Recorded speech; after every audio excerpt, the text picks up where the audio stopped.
चलिए, last class में हम लोगों ने वेरिएबल का जो कॉन्सेप्ट था वो कंप्लीट किया था।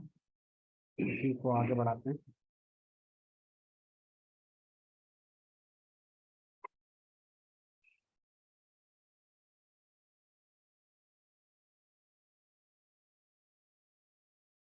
जो नेक्स्ट कॉन्सेप्ट है उसका नाम है हमारा ऑपरेटर।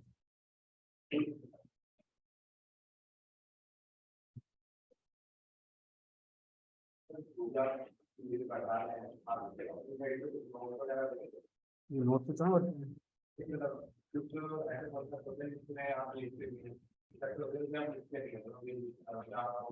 उसका एक ही तरीका है। जो मैं लिख रहा हूँ ये नोट में, उसके अलावा जो मैं बोल रहा हूँ और नहीं लिख रहा हूँ तो रिकॉर्डिंग्स घर जाके सुनना है, पॉज कर करके उसको समझना है, और जो मैंने बोला है और लिखा नहीं है उसको आपको अपने नोट्स में फिर लिख लेना। ठीक है, उसके अलावा तो फिर पीडीएफ फाइल्स होती हैं, उसमें सब कुछ लिखा होगा। वो पहले से बहुत सारी अवेलेबल है मार्केट के अंदर, कहीं से कर लो डाउन, है ना। तो बाकी और जो मेरे पास हैं अपने नोट वो मैं आपको दे दूंगा।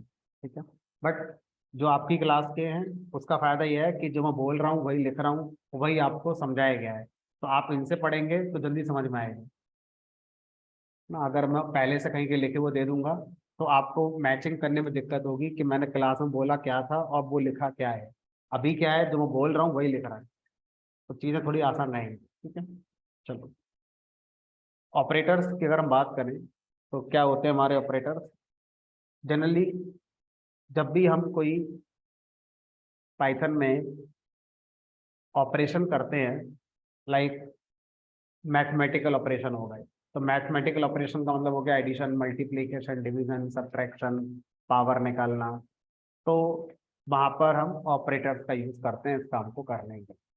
अगर हमें दो वैल्यूज को कंपेयर करना है, कौन किससे छोटी है, कौन किससे बड़ी है, कौन किसके बराबर है, बराबर नहीं है, तो कंपैरिजन करने के लिए भी क्या आता है हमारे पास, ऑपरेटर का।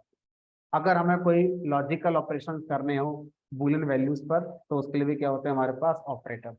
तो बेसिकली ऑपरेटर्स का काम होता है जो भी पाइथन के अंदर ऑपरेशंस हमारे होते हैं मैथमेटिकल वाले, कंपैरिजन वाले, उन ऑपरेशंस को परफॉर्म करना। ठीक है, तो उसमें लिख सकते हैं ऑपरेटर्स परफॉर्म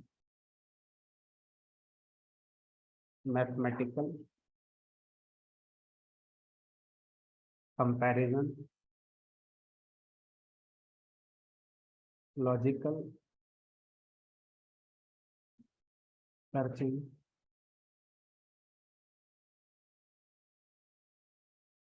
ऑपरेशंस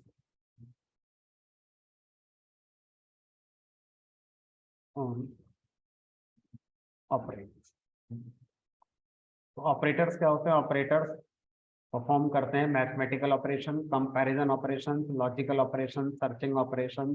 किस पर, ऑपरेंड। अक्सर ये ऑपरेंड क्या होता है, मान लीजिए मैंने लिखा है यहाँ पर 2+3, तो यहाँ पर जो प्लस है वो आपका ऑपरेटर कहलाएगा, ये आपका ऑपरेटर है।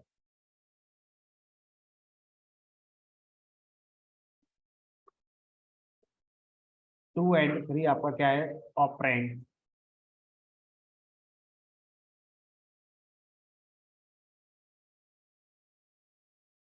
ठीक है, दूसरे केस में मैं आपसे कहूँ कि मेरे पास x+y है, तो x और y ये हमारी ऑपरेंड्स हो गए,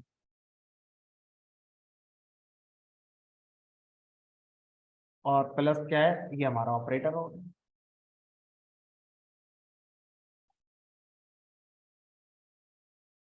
अब अगर आपसे कह दें 2+3 ब्रैकेट में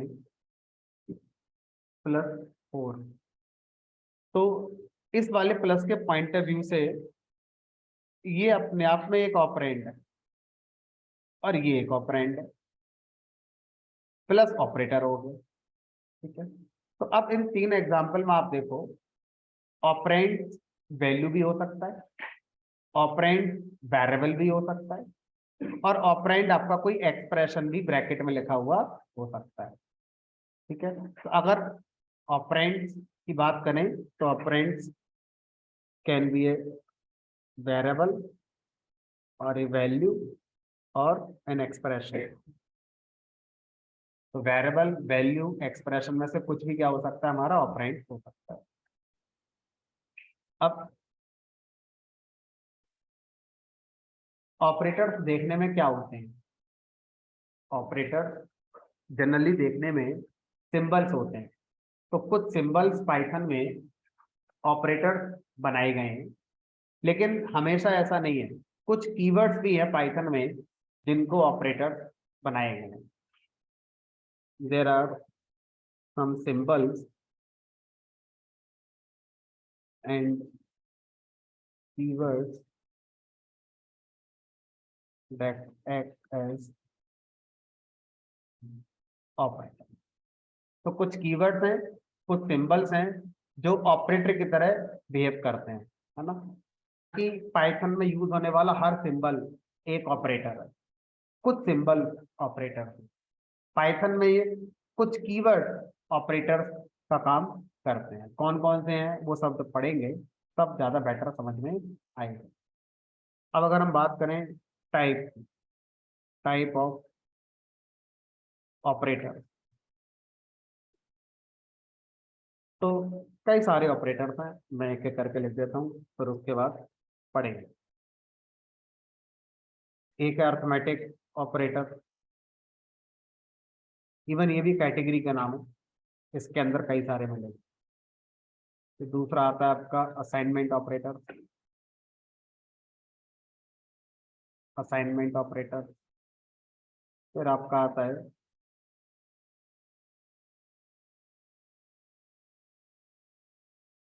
comparison operator, logical operator, bitwise operator,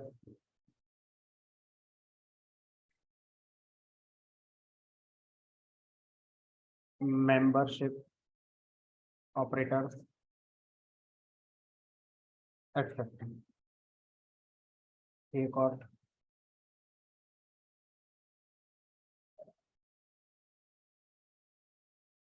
conditional या टर्नरी ऑपरेटर। तो ये कुछ ऑपरेटर्स की कैटेगरीज हैं जिनके अंदर एक्चुअल में ऑपरेटर्स हमारे होते हैं। तो वन बाई वन इनको पढ़ते हैं।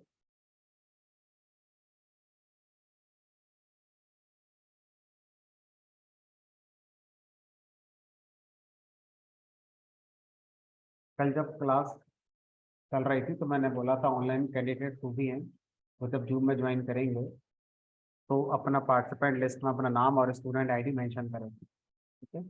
जिन लोगों ने नहीं करा है वो लोग कर दें। आगे बढ़ते हैं। अर्थमेटिक ऑपरेटर क्या होते हैं इनको पता।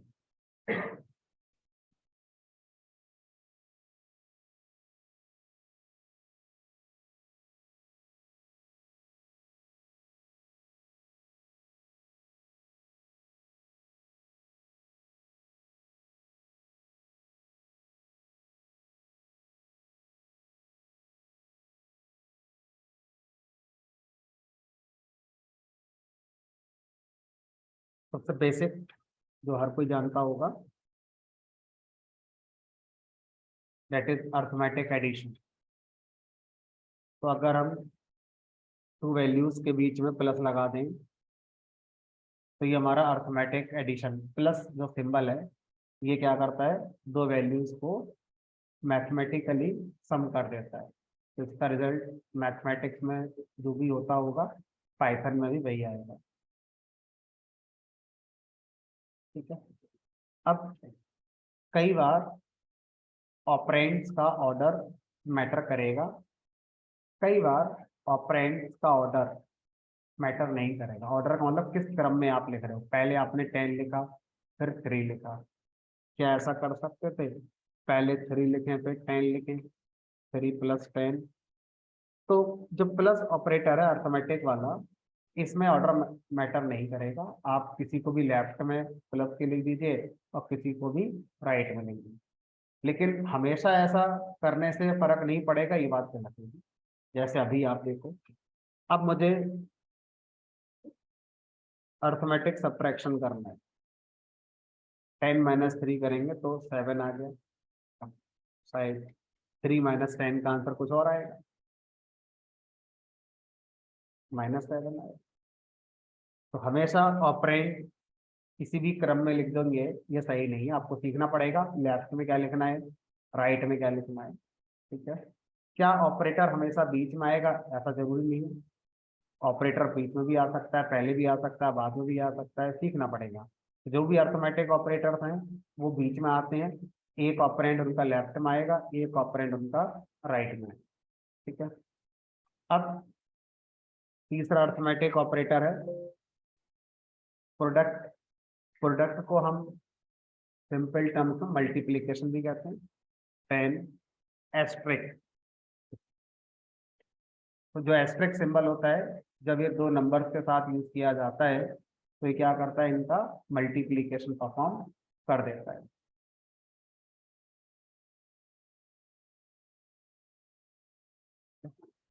अब क्या यहाँ पर ऑर्डर मैटर करेगा? हमने कहा नहीं, यहाँ तो नहीं करेगा। 3 × 10 करने या 10 × 3 करने तो एक ही रिजल्ट आएगा। अब एक और ऑपरेटर होता है जो शायद C++ जावा में नहीं है, पाइथन में है, वो है पावर। डबल एस्ट्रिक से हम क्या बनाते हैं, पावर। जैसे अगर मुझे x की पावर y का रिजल्ट चाहिए तो पाइथन में उसको ऐसे लिखेंगे x डबल एस्ट्रिक। तो अगर मैं आपसे कहूँ कि मुझे 4 की पावर 5 का रिजल्ट चाहिए तो मैं लिखूंगा 4 डबल एस्ट्रिक और 5। ठीक है, तो अगर मैंने 10 डबल एस्ट्रिक 3 लिखा तो इट मीन्स 10 की पावर, और इसको सॉल्व करेंगे तो क्या आएगा, 10 की मल्टीप्लाई 10 की मल्टीप्लाई। तो इस तरह से किसी भी नंबर की अगर कोई पावर आप पूछना चाहते हैं तो डबल एस्ट्रिक का यूज करके आप पावर का यूज कर सकते हैं। ठीक है? तो अब इसका मीनिंग हो गया 10 रेज टू पावर 3।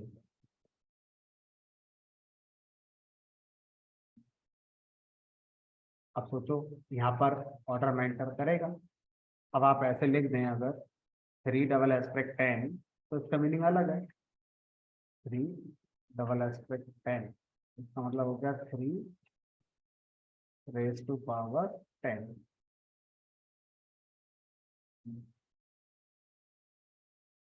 3 की पावर 10।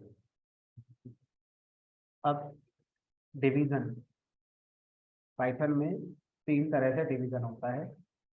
पहला डिवीजन होता है जिसमें हम एक फॉरवर्ड स्लैश लगाते हैं, फॉरवर्ड स्लैश। ठीक है, अभी तक हम स्लैश बैक स्लैश जानते थे, backslash n, backslash t, backslash u, अभी तक हम ये जानते थे। ठीक है, अब हम फॉरवर्ड स्लैश पढ़ेंगे। फॉरवर्ड स्लैश मतलब होता है डिवीजन करना। तो 10 का डिवीजन कर दिया 3 के साथ, जो रिजल्ट आएगा वो आपको मिलेगा 3.3333 समथिंग, है ना। और ये 14-15 प्लेस तक गया होगा बस। अब अगर मैं यहाँ पर मान लीजिए लिख दूँ 2 तो इसका रिजल्ट क्या आएगा, 5 या 5.0।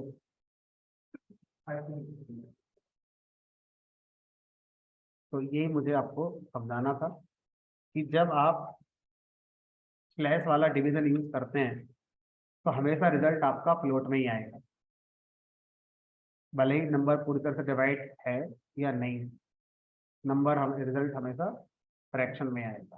तो इस तरह के डिवीजन को पाइथन में ट्रू डिवीजन कहा जाता है। हम अपनी आसान भाषा में इसको फ्लोट डिवीजन लिख लेते हैं। ऑफिशियली किसी बुक में फ्लोट डिवीजन शब्द लिखा नहीं मिलेगा, समझने के लिए हमारे समझ में आ गया कि फ्लोटिंग डिवीजन का मतलब ये होता है, बट इसके लिए जो टर्म है उसका नाम है ट्रू डिवीजन।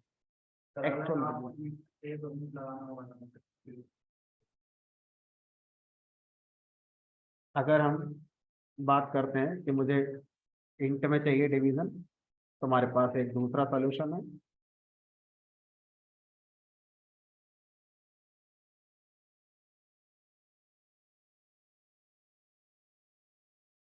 और वो है डबल स्लैश। डबल स्लैश को साथ करते हैं तो जो रिजल्ट आता है वो हमारा वही आएगा जो आपने, ठीक है। तो इसे बोलते हैं यहाँ पर अब इंसानी भाषा इंटीजर डिवीजन हो गई, लेकिन ये टेक्निकल टर्म किसी बुक में लिखा नहीं मिलेगा। तो क्या लिखा मिलेगा? Floor division. इसे बोलते हैं फ्लोर डिवीजन। Floor division. अच्छा सर, अगर हम फ्लोर डिवीजन का एग्जांपल 3 के साथ लगाएं तो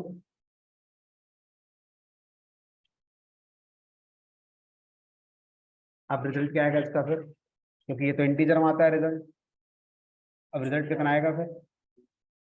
नुकसान कर लिया हमने अपने, नुकसान हो गया, हमारा रिजल्ट सही नहीं आ पाया। ठीक है, तो आपको डिसाइड करना है कि आप कब कौन सा डिवीजन यूज करते हैं। ठीक है। अब एक और डिवीजन होता है हमारा, और उसका नाम होता है हमारा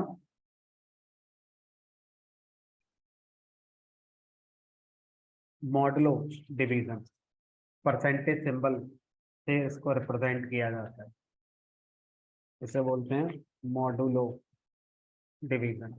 और एक सिंपल टर्म अगर दें इसे, इसे बोलते हैं रिमाइंडर डिवीजन, शेषफल। मतलब 10 को डिवाइड करेंगे 3 से, तो 3 3 जा 9, क्या बचा? 1 बचा नीचे। ऐसे बच्चों की तरह देखें तो 10 3 3 3 जा 9, क्या बचा? रिमाइंडर 1। तो यही लेकर आता है कौन? ठीक है, तो इसे बोलते हैं मॉडुलो डिवीजन या रिमाइंडर डिवीजन।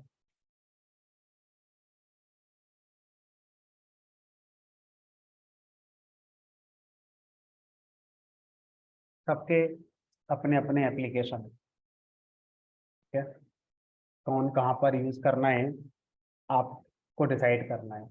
जब हम ये कहें कि कोई नंबर इवन है या नहीं, ये कैसे पता करेंगे? तो कैसे पता करते हैं कोई नंबर इवन है या नहीं? इवन नंबर की डेफिनेशन क्या है? किसी भी नंबर को अगर हम 2 से डिवाइड करें और वो पूरी तरह से डिवाइड हो जाए तो वो नंबर इवन होता है, अदरवाइज वो हमारा ऑड है। ठीक है। तो अब ये बताओ, जब हम ये बोलते हैं कि नंबर को 2 से डिवाइड करें, तो मैं ऐसे लिखूं कोई भी नंबर, मान लीजिए 5 डिवाइड बाई 2, ये सही लिखा गलत लिखा है?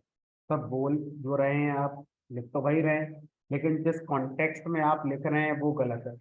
आपको ये चेक करना था कि 5 इवन है या ऑड है। तो आपने कहा 5, या किसी भी नंबर को आप डिवाइड करेंगे 2 से, वो पूरी तरह से डिवाइड हो गया कि नहीं, ये कैसे पता करोगे? इक्वल टू 0 खेल बिगड़ जाएगा आपका। ठीक है, ऐसा भी देखो बिगड़ जाएगा खेल आपका। मैं लेते हैं यहाँ पर 6।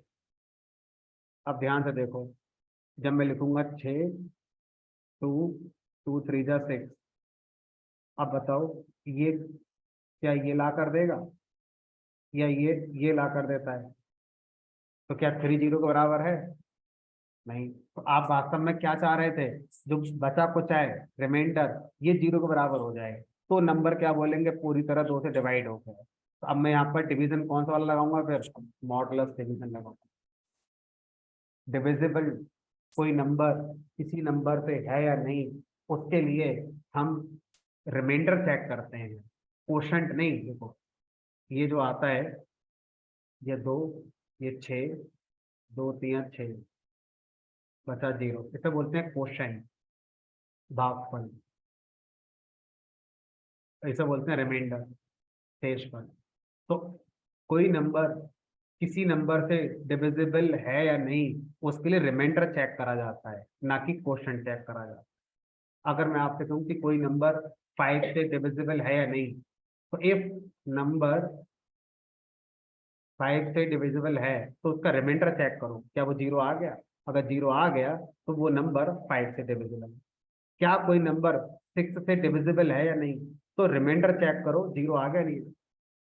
तो मतलब जब आप डिवाइड वाले में काम करते हैं कि नंबर डिवाइड हो गया नहीं हो गया किसी से पूरी तरह से, तो आपको ये चेक करना है। तो ई नॉट इसका सबसे अच्छा एप्लीकेशन। ठीक है। अब सर इसका यूज कहाँ करेंगे? इसका यूज करेंगे जहां पर आपको एक्यूरेसी मैटर करती है। मेरे 3 सब्जेक्ट के मार्क्स का एवरेज निकालना है। पहले सब्जेक्ट में मेरे 10 में से 7 नंबर आए, दूसरे में 8 नंबर आए, तीसरे में 9 नंबर आए। अब मैं इसको डिवाइड करूंगा तो कितना हो गया? 24। तो मान लो यहाँ भी मैंने 8 ही कर दिया। अब मुझसे कहा गया बताओ मेरा एवरेज क्या है। मैं क्या करूँगा, तीनों को जोड़ दूंगा और फिर इसको डिवाइड कर दूंगा। तो ये तो गणित वाली डिवाइड हो गई। पाइथन वाली डिवाइड बताओ क्या होगी? या तो ये होगी, या ये होगी, या ये होगी। चौथा तो कुछ है ही नहीं। तो इसकी तो हम बात ही नहीं कर रहे हैं। अभी हम किसकी बात कर रहे हैं? हम इसकी बात कर रहे हैं एवरेज निकालने के लिए। सबको जोड़कर भाग कर दो तो जो आएगा वो एवरेज आएगा। अब अगर मैं इससे निकालूंगा तो कितना हो गया ये? 23 डिवाइड बाई 3, 7। इसका रिजल्ट क्या आएगा? 7। और इसका रिजल्ट कितना आएगा फिर? 7.66 समथिंग। कौन ज्यादा एक्यूरेट है? हमने कही है ज्यादा एक्यूरेट। ठीक है। तो सबकी अपनी अपनी एप्लीकेशन है। ठीक है, कौन सा कब यूज करना है वो आप अपना डिवाइड कर सकते हैं। ठीक है। अब अगर मैं आपसे कहूँ कि मेरे पास 3 मैंगो हैं, या मान लीजिए मेरे पास 10 मैंगो हैं, मुझे 3 लोगों में डिवाइड करने हैं। तो अब मैं ऐसे कर दूं, पाइथन वाली सिंगल वाला। ठीक है। तो कितना रिजल्ट आएगा? 3.333। तो एक आदमी को हमने 3.33 एप्पल या मैंगो दिया, तो हमने का सेंस नहीं आ रहा है। तो आप क्या करो, ऑन एन एवरेज बता दो, बहुत ज्यादा एक्यूरेट बताने की जरूरत नहीं है। हमने कहा फिर ऐसे करो, क्या आ गया? 3। मतलब लगभग हर किसी को 3 3 मैंगो मिल रहा है। लगभग की बात कर रहे हैं, एक्यूरेट की हम बात ही नहीं कर रहे। ठीक है। अब देखो, अगर इस बात को मैं कहूँ कि अब ये तो इम्पॉसिबल है कि आप उसे एक्यूरेट बता पाओ, आप उसे लगभग ही बताओगे। 10 लोग हैं, 10 लोगों को मुझे 3 ग्रुप में डिवाइड करना है। अब इंसानों को 0.33 नहीं कर सकते, तो आप ये बोलोगे लगभग 3 3 हर ग्रुप में चले जाएंगे। ठीक है। तो सबकी अपनी अपनी एप्लीकेशन है, कब कौन सा यूज करना है डिपेंड करेगा कॉन्टेक्स्ट क्या है, क्या पूछा जा रहा है हमसे। ठीक है। तो अब ओवरऑल अगर हम देखें तो पाइथन में डिवीजन टोटल 3 तरह का हो गया। ट्रू डिवीजन, फ्लोर डिवीजन और मॉडलो डिवीजन। कोई नंबर किसी नंबर से पूरी तरह से डिवाइड होता है या नहीं होता है, उसके लिए मॉडलो डिवीजन चेक करते हैं। किसी चीज का एवरेज निकालना है और वो एवरेज एकदम एक्यूरेट होना चाहिए, तो हम ट्रू डिवीजन यूज करेंगे। और वो एवरेज एकदम ट्रू पॉसिबल नहीं हो पा रहा है, अराउंड में हम बात कर रहे हैं, तो हम फ्लोर डिवीजन का भी यूज कर सकते हैं। ठीक है। चलिए, ये हो गए हमारे अर्थमेटिक ऑपरेटर।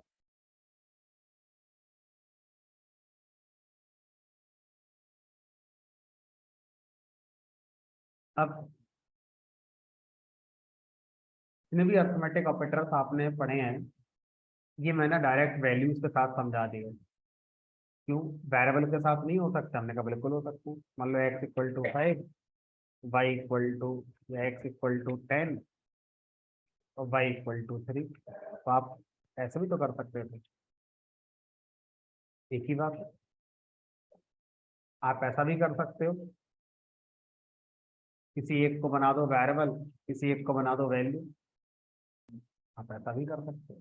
ठीक है। तो जरूरी नहीं है कि जो आप ऑपरेटर यूज कर रहे हैं तो वैल्यूज पर ही लगेंगे। आप वैल्यूज को पहले स्टोर कर लें वेरिएबल्स में, और वेरिएबल के साथ ऑपरेटर यूज कर सकते हैं, जितने पढ़े हैं अभी तक, है ना। तो डिपेंड करेगा आपकी रिक्वायरमेंट क्या है उस पर पूरी तरह से।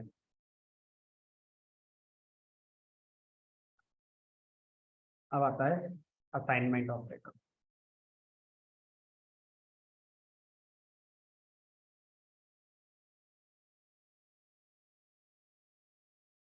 असाइनमेंट ऑपरेटर वो है जो आप लोग पढ़ चुके हैं कल। क्या पढ़ा था कल हमने वेरिएबल पढ़े थे। तो जब आप वेरिएबल पढ़ते हैं तो जाने अनजाने में इसको पढ़ लेते हैं। क्या है ये? जिसको हम इक्वल टू सिंबल प्रोनाउंस करते हैं, वास्तव में यही क्या होता है, हमारा असाइनमेंट ऑपरेटर होता है। ये क्या करता है? ये कह रहा है कि मेरे लेफ्ट हैंड साइड में जो भी होगा उसको असाइन कर दूंगा, क्या, जो राइट हैंड साइड के पास। तो जो भी राइट हैंड साइड के पास होगा उसकी वैल्यू को असाइन कर देता है लेफ्ट हैंड साइड के लिए।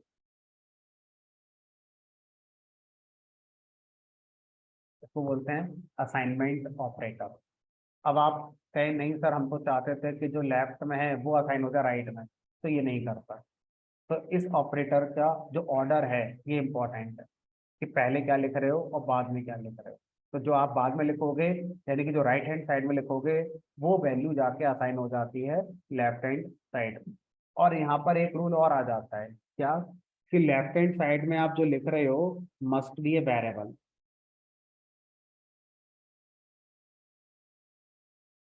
और जो राइट हैंड साइड में आप लिखेंगे ये आपका वैल्यू भी हो सकता है, वेरिएबल भी हो सकता है और एक्सप्रेशन भी हो सकता है। ये आपका वैल्यू भी हो सकता है, ये आपका एक वेरिएबल भी हो सकता है, और ये आपका एक एक्सप्रेशन भी हो सकता है। But left hand side must be a variable, ये रूल है। ठीक है। तो इस सिंबल को, जिसको हम इक्वल टू प्रोनाउंस करते हैं, इसी को हम लोग असाइनमेंट ऑपरेटर के नाम से जानते हैं। ठीक है। अब इसको यूज करके देखते हैं। तो मैंने यहाँ पर क्या लिखा, एक्स को असाइन कर दिया 10। तो कोई नई चीज नहीं है हमारे लिए, कल भी पढ़ा था हमने ये। ठीक है? अब अगर मैं प्रिंट करूंगा, प्रिंट ऑफ एक्स, हमारा आ जाएगा। अब पर जो आपने कहा था, हम वो ना मानकर इसका अपोजिट कर देते हैं। आपने कहा था कि ऐसे कर देते हैं, लेफ्ट हैंड साइड में हमेशा वेरिएबल ही होगा। हमने नहीं मानी बात। तो लेफ्ट हैंड साइड में वेरिएबल ही लगाना पड़ेगा।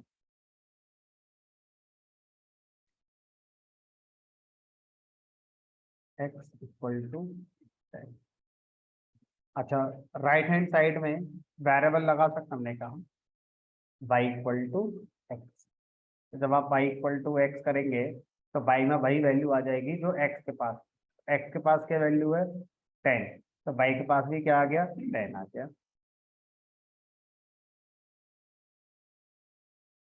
सर इसका मतलब बोलते समय ध्यान दे देना पड़ेगा, हमने एक्स को असाइन कर दिया वाई में, या एक्स की वैल्यू असाइन कर दी वाई में। अब मैं ऐसे ही लिख दूं यहाँ पर, तो इसका मतलब क्या है, एक्स एज स्प्रिंग असाइन हो गया वाई। और अगर मैं ऐसे ही लिखा रहने दूं तो मुझे क्या बोलना चाहिए, एक्स असाइन हो गया वाई में, या एक्स की वैल्यू असाइन हो गई वाई में। हमने कहा दोनों का मतलब एक ही होगा। अगर एक्स एक स्प्रिंग होता तो आप बोलते कि एक्स एज स्प्रिंग असाइन हो गया वाई। तो जब भी हम कोई भी चीज बोलते हैं और साथ में ना बोलें कि वो एज टाइप क्या है, तो अंडरस्टूड होता है कि वो एक वेरिएबल का कॉन्सेप्ट होगा, कि हमने एक्स को असाइन कर दिया, दैट मीन्स एक्स एक वेरिएबल ही होगा। अगर स्प्रिंग होता तो आप बोलते उसे कि एक्स एज स्प्रिंग असाइन हो गया वाई। अब आपने कहा था कि राइट हैंड साइड में वैल्यू भी हो सकती है और एक एक्सप्रेशन भी हो सकता है। अब ये बताइए, जेड में क्या 3 असाइन होगा? जेड में 3 असाइन नहीं होगा, फिर क्या असाइन होगा जेड में? दोनों का जो रिजल्ट बनेगा, है ना, वो जाके असाइन होगा जेड की।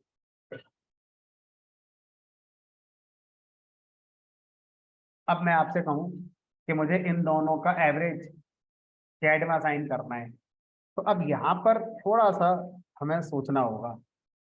इन दोनों का एवरेज जाके असाइन होगा, तो हम तो सोचकर बैठे थे 3 और 4 7, 7/2 3.5। लेकिन यहाँ पर जब मैं चलाऊंगा तो ये कितना आ जाएगा, 5। सर 3 और 4 का एवरेज तो 3.5 होगा, 3.5 होना चाहिए, और 5 तो गलत आ रहा है। तो जब भी ऐसी सिचुएशन आती है तो एक्सप्लिसिट एक्सप्रेशन आपको बनाना चाहिए ब्रैकेट्स का यूज कर। तो पहले हम चाहते थे ब्रैकेट में जो लिखा है पहले वो चलेगा, उसके बाद जो बनेगा रिजल्ट उसको डिवाइड करेंगे 2 से, फिर जो रिजल्ट बनेगा फाइनल वो जाएगा जेड के साथ। ठीक है, तो अभी वही होगा जो आप चाह रहे थे। ठीक है, तो अब यहाँ पर अगर हम देखें तो जब आप किसी वेरिएबल में कोई वैल्यू असाइन करते हैं तो एक नई चीज सामने आ रही है कि मान लीजिए लिख दिया मैंने यहाँ पर 5 मल्टीप्लाई 5 -5 +5 डिवाइड 5। अब सर इसके हर कोई अपने अपने आंसर निकाल सकता है। बोलेगा 5 में से 5 के 0, 0 की गुणा 5 से कर दी फिर 0, और फिर 5 एकम 5 रिजल्ट आ गए। दूसरा बोलेगा नहीं, 5 की मल्टीप्लाई 5 से कर दी 25, 25 में 5 माइनस कर दो रह गए 20, 20 में जोड़ दिया 5 हो गए 25, फिर 25 को भाग कर दिया 5 से फिर आ गया 5। ऐसे तो पता नहीं कितने रिजल्ट निकाल देंगे सर आप। ठीक है, तो अब इसका आंसर क्या होगा हमारा? तो उसके लिए शायद आपने कभी एक शब्द सुना होगा बॉड मास। बॉड मास, है ना? तो बॉड मास क्या है एक बार देखते हैं।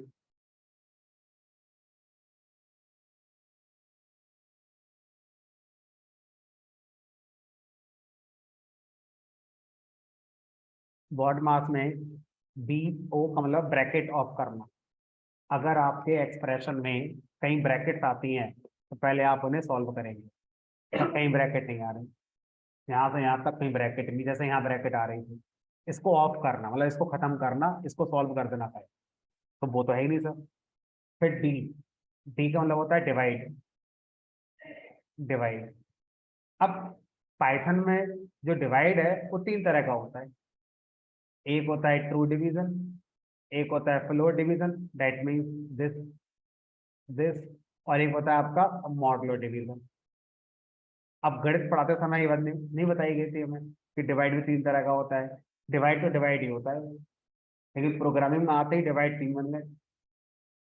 अब सर यहाँ पर कौन सा वाला डिवाइड है तो समझ ही नहीं आ रहा है, तो हमने कहा तीनों में से कोई भी हो सकता है। तो अब अगर यहाँ देखें तो लेफ्ट टू राइट आप एग्जीक्यूशन करते चले, असाइनमेंट सिंबल के बाद से आप लेफ्ट टू राइट चलेंगे, और लेफ्ट टू राइट चलने पर बॉड मार्क लगाएंगे। डिवाइड 3 तरह के होते हैं, तो पहले कौन सा वाला करेंगे जो लेफ्ट टू राइट चलने पर पहले आ जाएगा। तो लेफ्ट टू राइट चलने पर पहले कौन आ गया, यही तो आ गया। तो पहले आप क्या करेंगे, इसको सॉल्व करेंगे। तो 5 multiply by 5, sorry divide by 5, तो इस पूरे का मतलब कितना आ जाएगा यहाँ पर 1। अब डी, और कोई डी तो बचा है यहाँ पर? हमने कहा नहीं, एक ही डी था हमारे में। अगर कोई और होता तो लेफ्ट टू राइट के अकॉर्डिंग जो पहले आएगा पहले उसको सॉल्व कर देंगे, और जो बाद में आएगा उसे बाद में सॉल्व करेंगे। ठीक है, हमारे पास एक ही था डिवीजन, ये वाला। अब एम का मतलब यहाँ पर मल्टीप्लाई है। अब मल्टीप्लाई करो, तो 5 और 5 का मल्टीप्लाई कितना हो गया हमारा 25 हो गया। और कहीं मल्टीप्लाई आता? हमने कहा नहीं आता है, खत्म। फिर क्या करना है, एडिशन करना है। तो ये हो गया 25 -5 +1, क्योंकि यहाँ से बना चुका है। अब क्या करोगे, पहले ये कर दो, कितना रह गया हमारा ये हो गया 5 और 1 6, 25 -6। फिर एस का मतलब क्या है, सब्ट्रैक्ट करना। लास्ट में क्या करेंगे, सब्ट्रैक्ट करेंगे। ऐसा हमने कभी पढ़ा था। अब देखते हैं क्या पाइथन में ये रूल फॉलो होता है। सी में शायद होता है, जावा में शायद होता है ना? हम जब पढ़ते हैं मैथ्स वगैरह ऑन पेपर तो भी शायद हमें ऐसा पढ़ाया जाता है। अब देखते हैं इसका रिजल्ट क्या आएगा। तो 25 - 6 कितना रह गया, अब देखते हैं इसका रिजल्ट क्या। ये तो सर 21 आ गया। इसका मतलब जो बॉड मास का रूल आपने पढ़ा था वो बॉड मास का रूल पाइथन में काम नहीं कर रहा है। देखो ना, यही तो बॉड मास का रूल था आपका, ब्रैकेट ऑफ करना, फिर डिवाइड करना, फिर मल्टीप्लाई करना, फिर एडिशन करना। क्या कर दिया, तो मैंने गलत कर दिया, दोबारा चेक कर।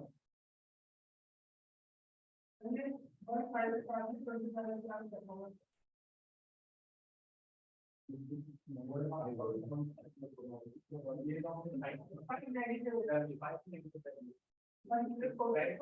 मिनट ऊपर देख, है ना, मैं लिखा 5 मल्टीप्लाई 5 माइनस 5 प्लस 5 डिवाइड 1, ठीक है।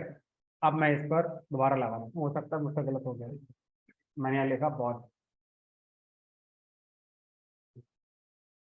इसका नाम हमने सुना था पहले कि बॉड मास हमारा कुछ होता है, ठीक है। अब सबसे पहले क्या करेंगे, ब्रैकेट को ऑफ करेंगे, ठीक है।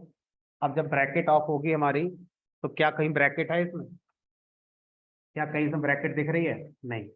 तो ये दो शब्द खत्म हो गए हमारे लिए। अब फिर डिवाइड करना है, डिवाइड कहाँ आ रही है हमारी, अब ये हो गया 5 मल्टीप्लाई 5 माइनस 5 प्लस 1, ये ऐसा कुछ हो जाएगा, है ना। फिर डिवाइड खत्म हो गई हमारी, फिर उसके बाद क्या आएगा हमारा, मल्टीप्लाई, मल्टीप्लाई ये रही, क्या हो गया हमारा 25 माइनस 5 प्लस 1, ठीक है। तो अब उसके बाद यहाँ पर हमारा आ गया ए और एस, ठीक है, यानी कि एडिशन, उसके बाद सब्ट्रैक्शन।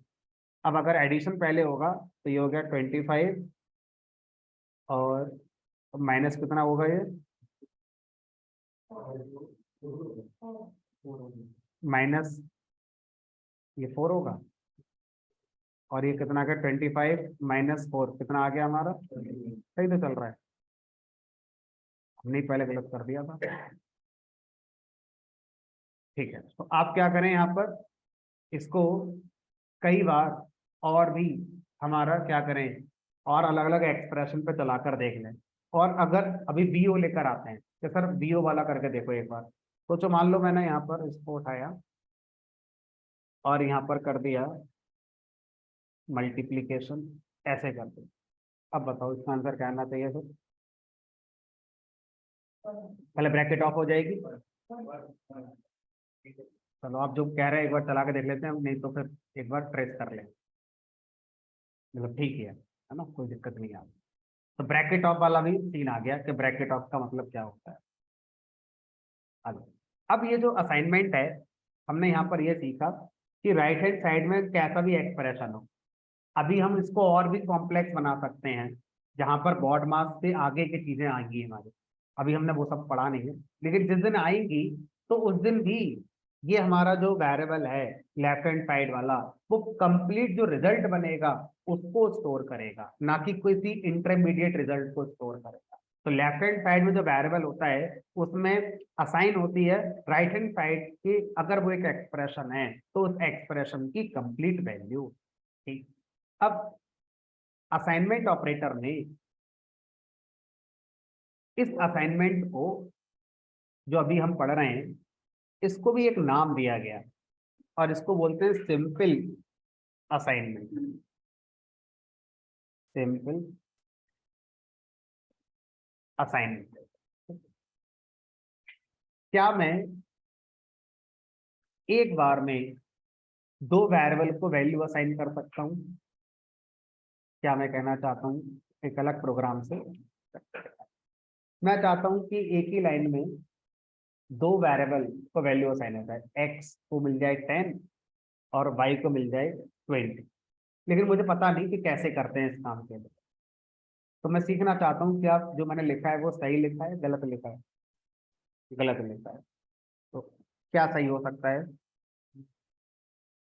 पहला मन मन जो हमारा करेगा वो करेगा कॉमा लगाने का, क्योंकि ऐसे तो सर नहीं आ रहा था समझ में कि एक्स की वैल्यू 10 वाई है या 10 है, कुछ क्लियर नहीं हो रहा है, अभी तो एरर ही होनी चाहिए। देखें ये तो समझ में आई गया एरर, तो हमने कहा कॉमा साइड लगेगा, एक्स को असाइन कर दिया 10 कॉमा, वाई को असाइन कर दिया 20।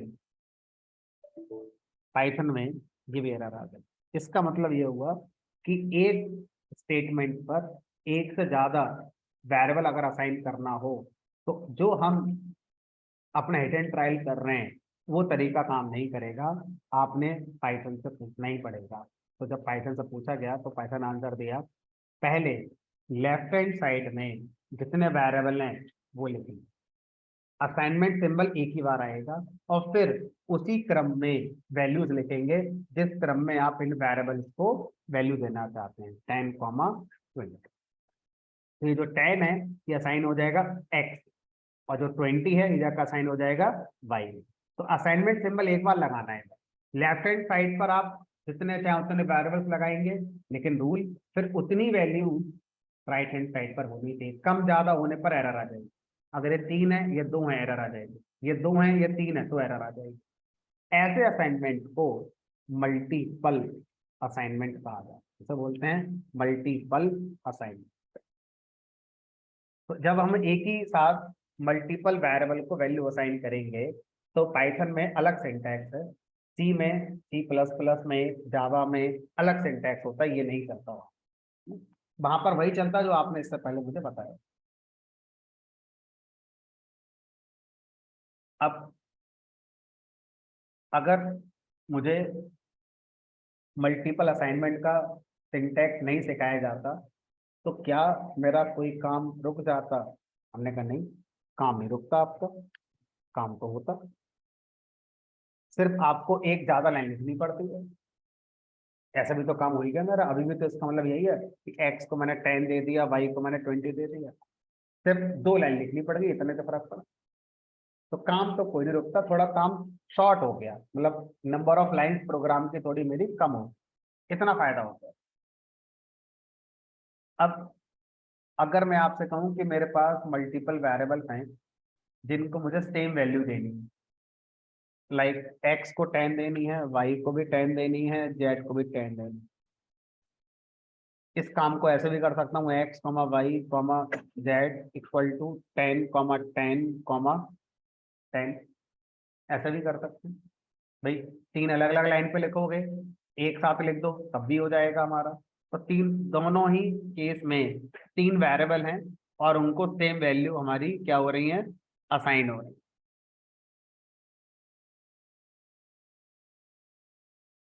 ठीक है। अब इसी काम को करने का क्या कोई और तरीका, कोई और शॉर्टकट है? हमने कहा इस काम को करने का एक और तरीका, एक और शॉर्टकट है। x को असाइन कर देंगे y को असाइन कर देंगे z, और z को असाइन कर देंगे 10। तो 10 जाएगा z में जो भी आ गया वो जाएगा y में, और जो y में आ गया वो जाएगा x। तो इस तरह के असाइनमेंट को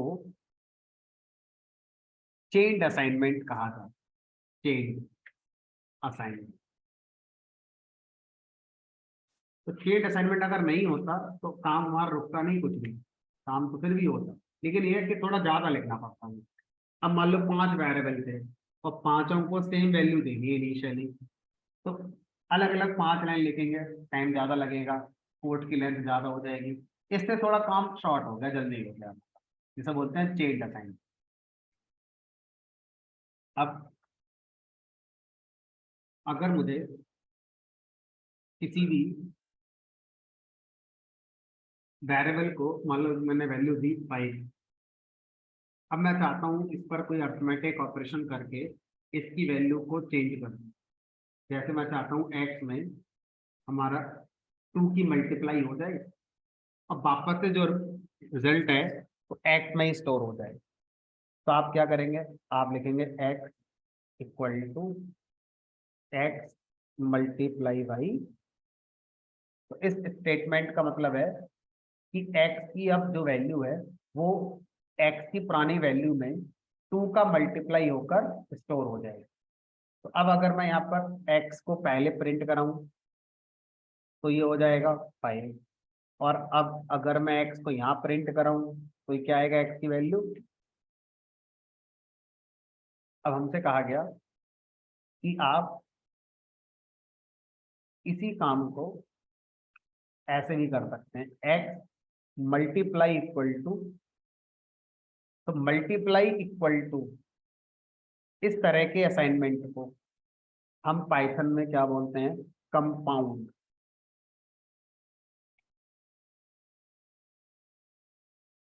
असाइनमेंट। तो कंपाउंड का मतलब होता है एक से ज्यादा। तो यहाँ पर एक से ज्यादा ऑपरेटर एक साथ यूज हो रहे हैं, एक अर्थमेटिक ऑपरेटर और एक आपका असाइनमेंट ऑपरेटर। तो जब आपका अर्थमेटिक और असाइनमेंट ऑपरेटर एक साथ यूज होते हैं तो उसे कंपाउंड असाइनमेंट कहते हैं। और इंटरनली इसका मतलब यही है, इसका मतलब यही है x equal to x multiply by. तो आप इसको लिखें या इसको लिखें, एक ही मतलब है। डेट मीन्स x में 2 का मल्टीप्लाई होगा और जो भी रिजल्ट बनेगा वापस से x में स्टोर कर दिया जाएगा। ठीक है, तो इस तरह से हम कंपाउंड असाइनमेंट कर सकते। अच्छा ये बताओ, इन दोनों में कोई डिफरेंस नहीं है। हमने कहा एक डिफरेंस है, x यहाँ भी लिखना है, x यहाँ भी लिखना है, इक्वल टू यहाँ भी लगाना है, यहाँ भी लगाना है, मल्टीप्लाई यहाँ भी लिखना है, यहाँ भी लिखना है, 2 यहाँ भी लिखना है, 2 यहाँ भी लिखना है। बचा क्या? x दोबारा लिखना नहीं पड़ा, इसमें x को 2 बार लिखना पड़ा, यहाँ पर x बस हमें एक ही बार लिखना पड़ा। बस इतना बचाने के लिए हमने कहा क्या है, जो है तो पढ़ना ही पड़ेगा। इतना ही बचाने के लिए एक नया टॉपिक बना दिया गया, कंपाउंड असाइनमेंट। मतलब अगर ये नहीं बनाया जाता तो कुछ बिगड़ता नहीं हमारा, हम ऐसे कर रहे थे। और ये कंपाउंड असाइनमेंट सारे अर्थमेटिक के साथ चलता है। जैसे अगर अब मैं लिख दूं यहाँ पर x प्लस इक्वल टू 4, इसका मतलब क्या है? अभी जो x की वैल्यू है उसमें प्लस कर दो किसको? 4 को, और जो रिजल्ट आए वापस से असाइन कर दो किसमें? x। तो बताओ इस लाइन पर x की वैल्यू अभी क्या हो चुकी है? यहाँ पर देखो x की वैल्यू कितनी थी? 5। 5 का मल्टीप्लाई 2 से कितनी हो गई? 10। तो यहाँ पर 10 ही तो कंसीडर होगी। ठीक है, आप 5 क्यों कंसीडर कर रहे हो? ऐसे तो आप ये क्यों उठा रहे हो, ये उठाओ ना फिर। और जो सबसे पहले रही होगी वो उठाओ। लास्ट कल हमने डिस्कस किया था कि किसी भी वेरिएबल की जो वैल्यू है वो उस लाइन पर जो सबसे लेटेस्ट हो गई होती है वो कंसीडर होती है। तो इस लाइन पर x की सबसे लेटेस्ट वैल्यू यहाँ से बदल चुकी है, तो वो 10 हो चुकी है। तो 10 प्लस 4, यानी कि इसको मैं कमेंट में लिख दूं तो इसका मतलब हो गया x equal to x plus.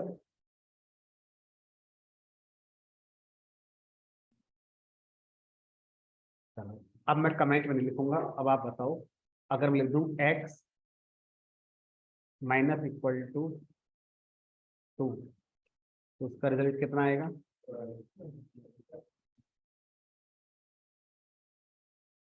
x divide equal to 4।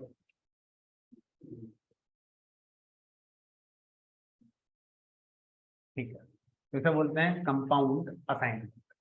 तो अलग अलग तरह के क्या हो गए हमारे असाइनमेंट। ठीक है,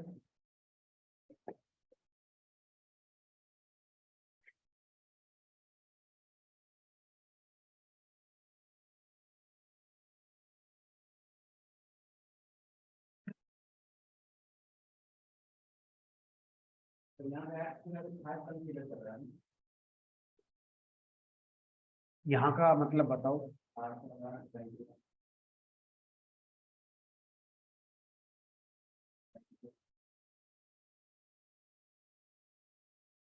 अब यहाँ तो मुझे याद नहीं रहा, लेकिन मुझे ये पता है कि यहाँ पर एक्चुअली वो होगी जो इस लाइन तक अपडेटेड हो गई, जो हो गई होगी वो कंसिडर होगी।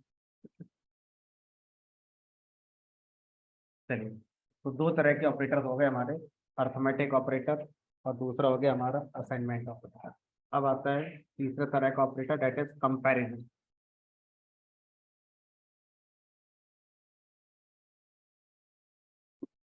Comparison operator.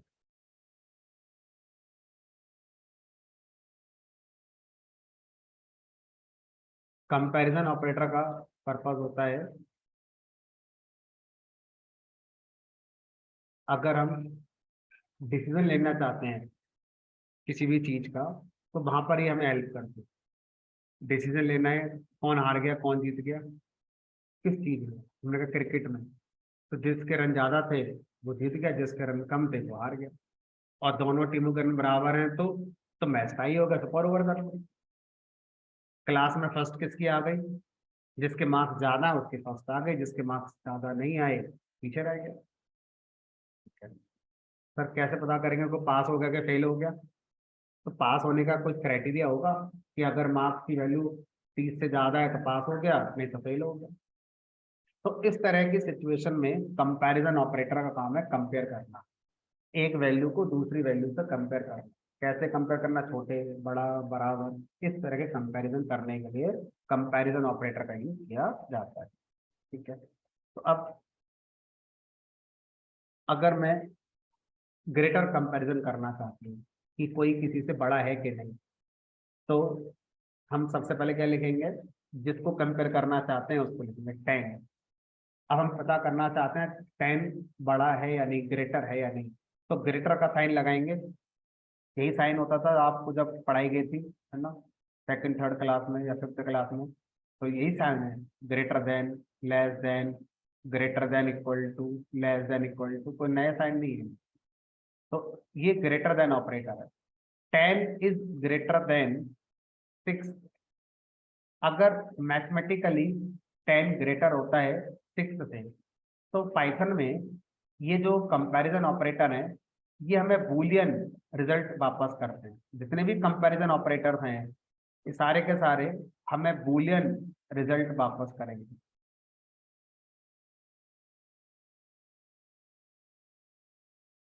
और डेट मीन वो रिजल्ट या तो ट्रू होगा या वो हमारा false। तो अगर ये कंपैरिजन मैथमेटिकली सही होता है तो पाइथन में ट्रू आएगा, और अगर ये कंपैरिजन मैथमेटिकली हमारा सही नहीं है तो पाइथन में फॉल्स आएगा। 10 इज ग्रेटर देन 6, यस, 10 तो ग्रेटर होता है फिर। ठीक है, अगर मैं लिख दूं यहाँ पे 10 इज ग्रेटर देन 60, हमने कहा नहीं, 10 60 से ग्रेटर कैसे हो सकता है? फॉल्स। ये बात सही नहीं, ये बात सही है, फॉल्स। अब एक होता है ग्रेटर देन और इक्वल टू। पहली वाली वैल्यू या तो ग्रेटर होनी चाहिए या सेम होनी चाहिए किससे? राइट वाली वैल्यू।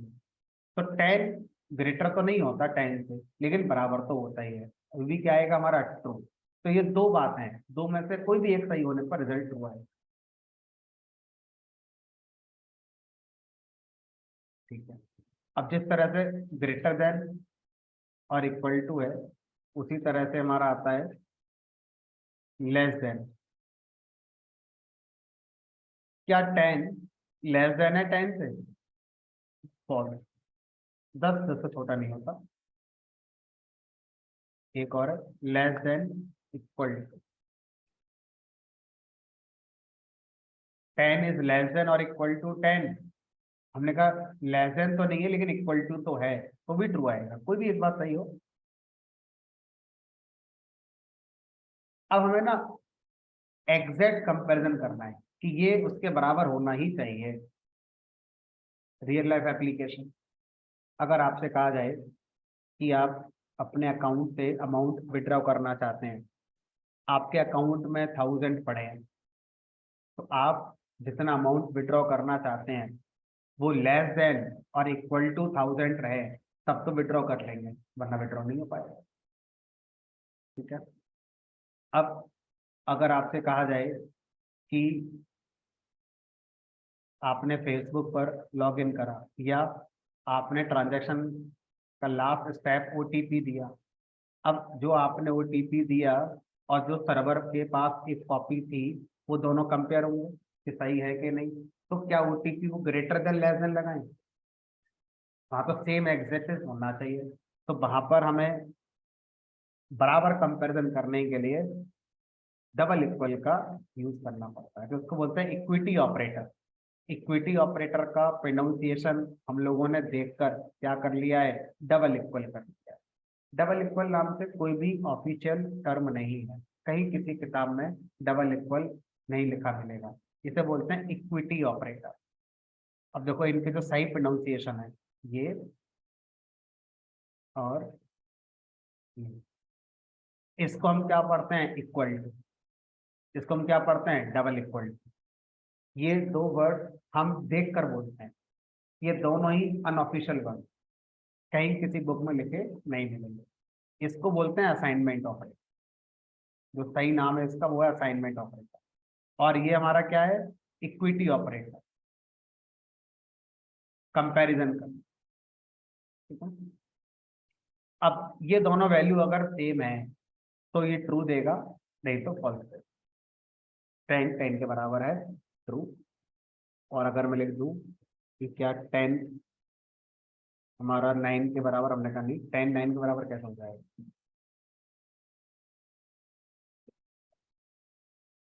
एक और आता है नॉट इक्वल टू, एक्सक्लेमेशन और इक्वल टू सिंबल। एक्सक्लेमेशन और इक्वल टू सिंबल को हम कलेक्टिवली नॉट इक्वल टू बोलते हैं, इसे बोलते हैं नॉट इक्वल टू।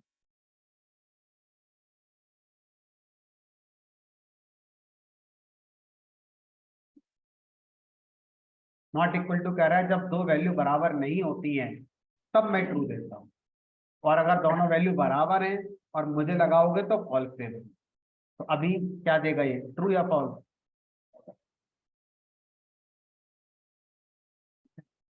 इसी तरह से अगर मैं यहाँ यूज करूँ नॉट इक्वल टू 1 के साथ, 10 इज नॉट इक्वल टू 1, हमने कहा सही बात है, 10 1 के बराबर नहीं होता। तो ये क्या हो गए, ये हमारे कंपैरिजन ऑपरेटर हो। इक्वल टू लगाते हैं,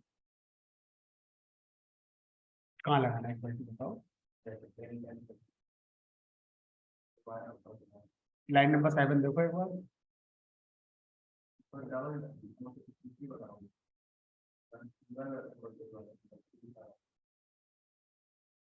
तो आप कंपैरिजन तो कर ही कहाँ रहे हैं, अगर आप कह रहे हैं मैं 2 इक्वल टू नहीं लगाऊंगा, मैं एक ही इक्वल टू लगाऊंगा, तो वो कंपैरिजन रहा ही नहीं, फिर वो क्या हो गया, असाइनमेंट वाला काम हो गया। और असाइनमेंट का रूल मैंने क्या पढ़ाया था कि लेफ्ट हैंड साइड में क्या होना चाहिए, सिर्फ एक वेरिएबल होना चाहिए। तो अब इन दो बातों को आप मिक्स करके आप खुद इसका आंसर एक बार निकालने की कोशिश करो। यहाँ पर ये कंपैरिजन तो नहीं हो रहा होगा, ये असाइनमेंट वाला काम हो रहा होगा। असाइनमेंट का मतलब होता है कि राइट साइड वाली वैल्यू लेफ्ट हैंड साइड में जाकर असाइन होती है, और ऐसा तभी हो सकता है जब लेफ्ट हैंड साइड पे कौन बैठा हो, एक, ये वेरिएबल नहीं है, तो वैसे ही एरर आ गई हमारी। देखते हैं क्या भी रहा है, perhaps you mean double equal, संभवतः आप चाहते थे ये लगाएं, गलती से आपने सिंगल लगा दिया। ठीक है, तो ये क्या है हमारा, ये हमारा comparison, greater than comparison, less than comparison, greater than equal to, less than equal to, not equal to, ये हमारे कंपैरिजन हो जाते हैं। अब आगे चलते हैं।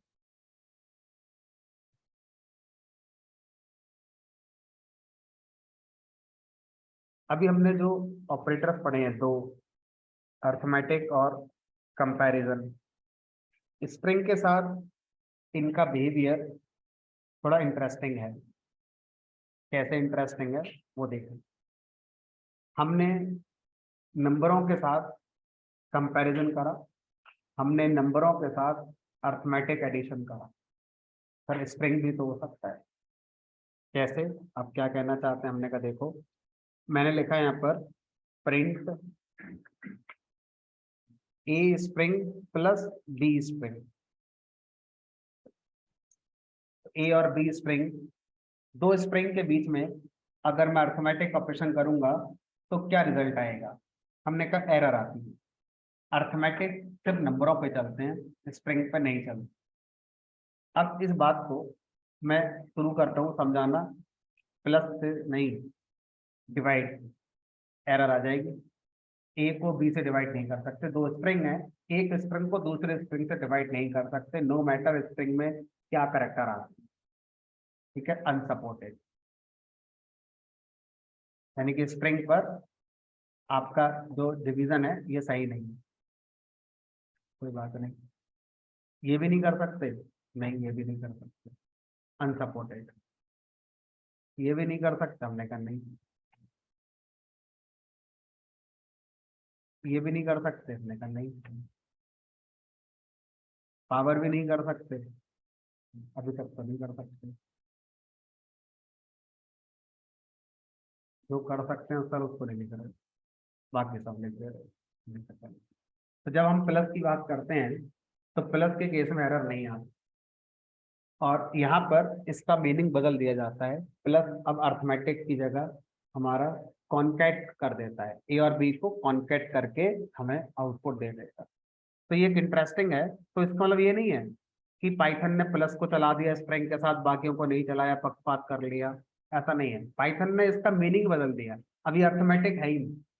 अब ये क्या बन गया, एक दूसरा ऑपरेटर बन गया है, जिसको हम क्या बोलेंगे, कॉन्कैटिनेशन ऑपरेटर। तो पाइथन में प्लस के दो नाम हो गए, ये अर्थमेटिक ऑपरेटर भी है और एक कॉन्कैटिनेशन ऑपरेटर भी है। कैसे डिसाइड करेंगे, इनके ऑपरेंड को देखकर। अगर ये दोनों नंबर पे चल रहा है तो ये अर्थमेटिक है, और दो स्ट्रिंग पे चल रहा है तो ये कॉन्कैटिनेशन ऑपरेटर है। बाकी के कोई भी अर्थमेटिक वाले ऑपरेटर किसी भी रूप में स्ट्रिंग के साथ नहीं चलेंगे। ठीक है, अभी यहाँ पर एरर आएगी। बोलो क्या पूछ रहे हैं। तो भी एरर आएगी। अगर एक स्ट्रिंग है और एक नंबर है तो भी एरर आएगी। ठीक है, या तो दोनों ही चलेंगे, स्ट्रिंग कॉन्कैटिनेशन, या दोनों ही नंबर होंगे तभी चलेंगे। ठीक है, नहीं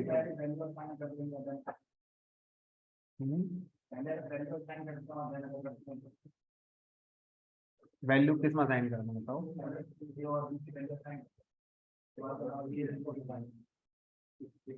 देखो यहाँ पर ए और बी को वैल्यू असाइन देने वाली बात तब आनी चाहिए जब हम ये मान लें कि ए और बी दो वेरिएबल है। अभी दोनों वेरिएबल्स तो है ही नहीं, दोनों तो स्ट्रिंग है।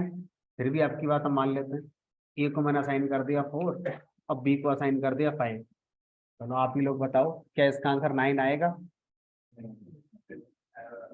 एरर क्यों आएगा, ए बी आएगा ना, कॉन्कैटिनेशन हो जाएगा, स्ट्रिंग है ना वो तो अब अगर आप कह रहे हो कि नहीं हम तो जो सोच रहे थे, हमने कहा जो आप सोच रहे थे वो ये है।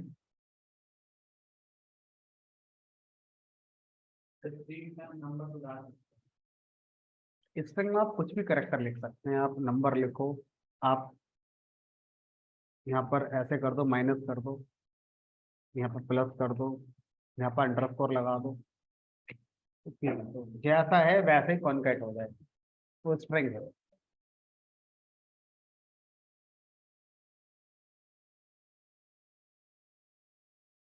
ठीक है, स्ट्रिंग के साथ अर्थमेटिक ऑपरेटर्स में सिर्फ प्लस है जो कॉन्कैटिनेशन कर रहा है।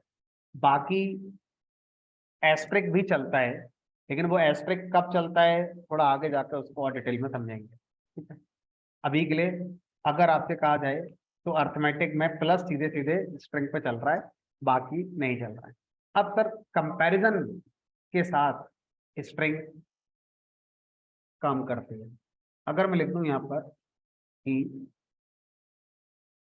Sachin is greater then Ganguly, तो आप ये सोच रहे हो रियल लाइफ में सचिन कौन है गांगुली कौन है? पाइथन को क्या पता सचिन कौन है गांगुली कौन है? उसको तो सब ABCD करेक्टर है। तो क्या सचिन इज ग्रेटर देन है गांगुली से? हमने कहा स्ट्रिंग कंपैरिजन को समझने का एक आसान तरीका, मान लीजिए एक क्लास में कुछ स्टूडेंट्स हैं, मुझे उनको रोल नंबर असाइन करना है। तो रोल नंबर 1 किस स्टूडेंट का होगा? अल्फाबेटिकल ऑर्डर में जिसका नाम ए से शुरू होगा उसका रोल नंबर पहले आएगा, फिर बी वाले का, फिर सी वाले का, फिर डी वाले का। और सर अगर मान लीजिए दो स्टूडेंट का नाम शुरू ए से होता है, तो मान लो एक का नाम अजय है और एक का नाम अभिषेक है, तो अब इन दोनों में रोल नंबर पहले किसका आएगा? ठीक है, तो अल्फाबेटिकल ऑर्डर इस बार आप सेकंड पोजीशन पर चले गए। तो अगर फर्स्ट पोजीशन पर आपके दोनों स्ट्रिंग में सेम करेक्टर हैं तो आप अल्फाबेटिकल ऑर्डर नहीं बना पाएंगे, फिर आप सेकंड पोजीशन के करेक्टर को कंपेयर करेंगे, सेकंड पोजीशन पहली स्ट्रिंग का और सेकंड पोजीशन दूसरी वाली का। इसी ट्रिक का यूज करते हुए हम पाइथन के अंदर भी क्या कर सकते हैं, इस चीज को ध्यान रख सकते हो। तो आप ये बताओ, सचिन और गांगुली, तो पहले अल्फाबेटिकल ऑर्डर में पहले कौन आएगा? सचिन आएगा, गांगुली आएगा? गांगुली, क्योंकि जी पहले आएगा। अब अगर हम रोल नंबर वाले एग्जाम्पल वापस आ जाएं, तो ये बताओ, अजय बड़ा है क्या अभिषेक बड़ा है रोल नंबर वाइज?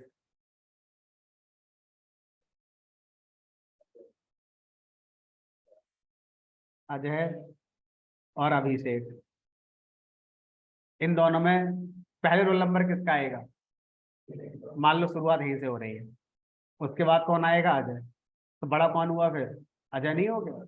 यानी कि अल्फाबेटिकल ऑर्डर में जो पहले आता है वो छोटा है, जो बाद में आता है वो बड़ा है। उसी ट्रिक को यहाँ पर समझ लो कि एस और जी में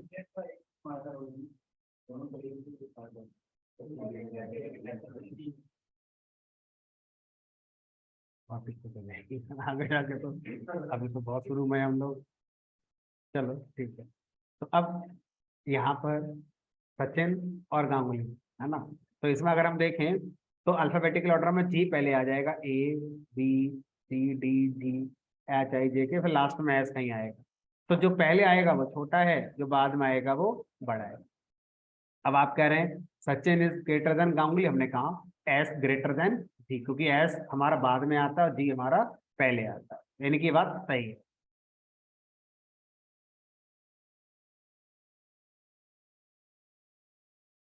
ठीक है। अब Sachin is greater than Sanjay,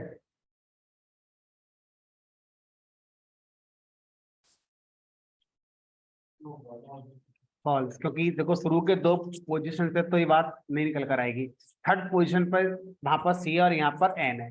अब सी पहले आता है, तो जो पहले आता है वो छोटा है, तो सचिन छोटा हो गया और संजय बड़ा हो गया, तो इसका आंसर क्या आएगा?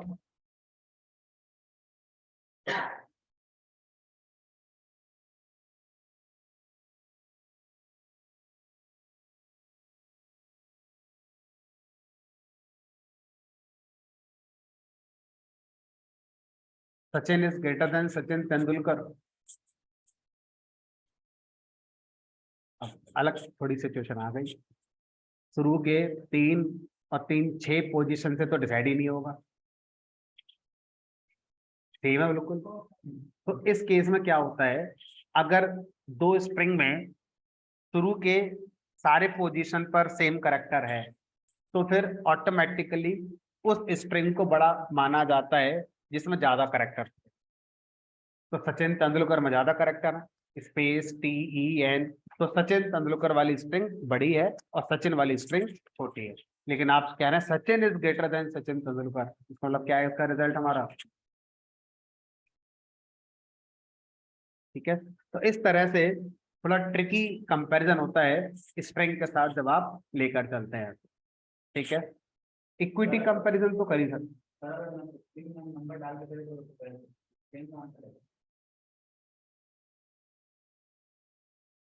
देखो, अगर हम इसको और ज्यादा वाइड करेंगे तो बहुत सारी चीजें हैं जो मुझे इंक्लूड करनी पड़ेंगी इसमें, है ना, तब जाकर आपको समझ में आएगा।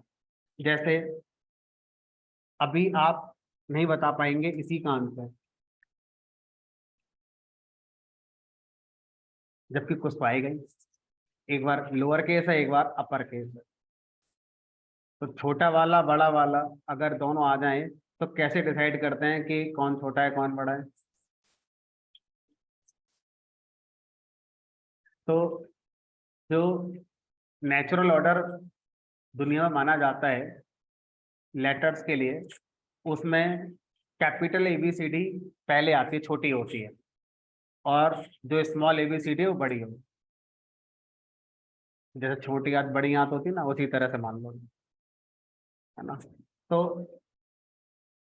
ये हमारा ऐसे मान लो, पहले कैपिटल एबीसीडी आती है, उसके बाद स्मॉल एबीसीडी आती है।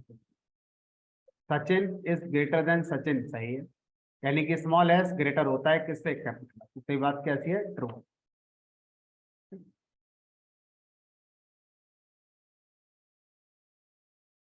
अब जो इन्होंने पूछा, अगर मैं यहाँ लगा दूं, मान लीजिए underscore Sachin is greater then space Sachin, अब तो सब लोग को लाइटिंग लग रहा है अंडरस्कोर स्पेस में कौन छोटा कौन बड़ा, लेटर तक तो फिर भी समझ पा रहे हैं। तो इस तरह से स्ट्रिंग के अंदर हम 1,49,186 करेक्टर लिख सकते हैं, जिसमें से हम सिर्फ 52 लेटर पर इजीली समझ पाएंगे, 26 ABCD लोअर केस वाली और 26 ABCD अपर केस वाली। इसके अलावा अभी लाखों करेक्टर रह गए जो और स्ट्रिंग में लिखे जा सकते हैं, और उसके साथ ही स्ट्रिंग का कंपैरिजन होता है। तो इसलिए मैंने बोला था कि स्ट्रिंग का कंपैरिजन काफी ट्रिकी है।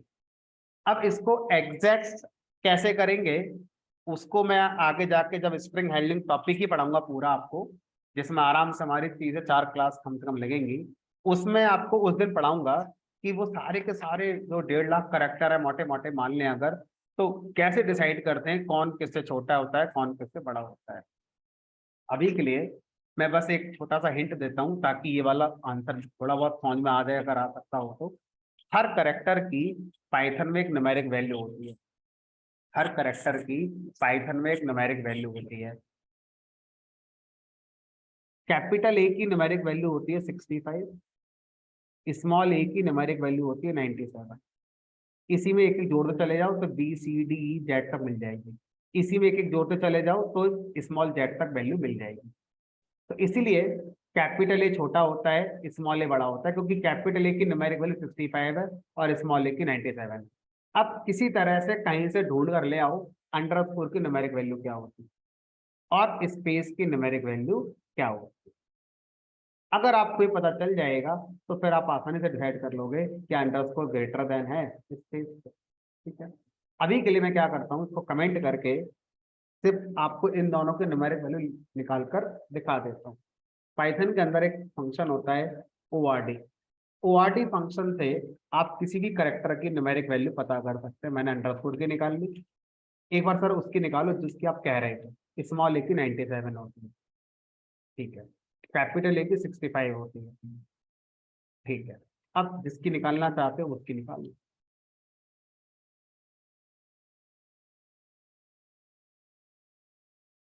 स्पेस और अंडरस्कोर कितनी आई, 95 किसकी आई, अंडरस्कोर की, और स्पेस की कितनी आई, 32।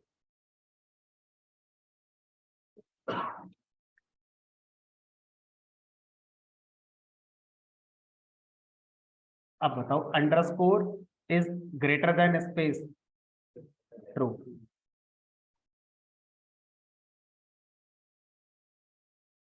ठीक है, तो इस तरह से हम ORD फंक्शन का यूज करके हर करेक्टर की न्यूमेरिक वैल्यू निकाल सकते हैं। अब आप जो कह रहे सर इसमें डिजिट लगा दें या कुछ भी कर दें, तो डिजिट की भी होती है, हमने कहा डिजिट की भी होती है। स्ट्रिंग के अंदर अगर आपको डिजिट लिखने वाले आपने लिख दिया 5, तो 5 की भी क्या होगी हमारी न्यूमेरिक वैल्यू होगी, कितनी निकली 5 की न्यूमेरिक 53। तो हर करेक्टर चाहे वो डिजिट है चाहे वो सिंबल है, सर स्लैश टी की भी होती है हमने कहा 9, स्लैश एन की भी होती है हमने कहा। कोई भी चीज जो पाइथन में लिखी जा सकती है, कोई भी करेक्टर जो पाइथन में टाइप हो सकता है, उसकी न्यूमेरिक वैल्यू, उसके बेस पर स्ट्रिंग का कंपैरिजन किया जा सकता है। ठीक है, ज्यादा बार हमें जरूरत पड़ेगी नहीं ये, मतलब ऐसा अगर आएगा तो किसी इंटरव्यू में जो ऑब्जेक्टिव क्वेश्चन होते हैं बस उसमें आ सकता है शॉर्ट लिस्टिंग करने के लिए, कि ताकि ज्यादा से ज्यादा स्टूडेंट बाहर हो जाए, आउट हो जाए। अदरवाइज रियल लाइफ प्रोजेक्ट में स्ट्रिंग कंपैरिजन में इनकी जरूरत पड़ती नहीं है, लेटर्स के साथ ही ज्यादा बार स्ट्रिंग कंपैरिजन को हम लोग कर रहे होते हैं। ठीक है, चलिए फिलहाल आज इतना रखेंगे, बाकी नेक्स्ट क्लास हमारी मंडे को होगी, मंडे को मिलेंगे और जो बाकी के जो ऑपरेटर्स हैं उनको डिस्कस करेंगे।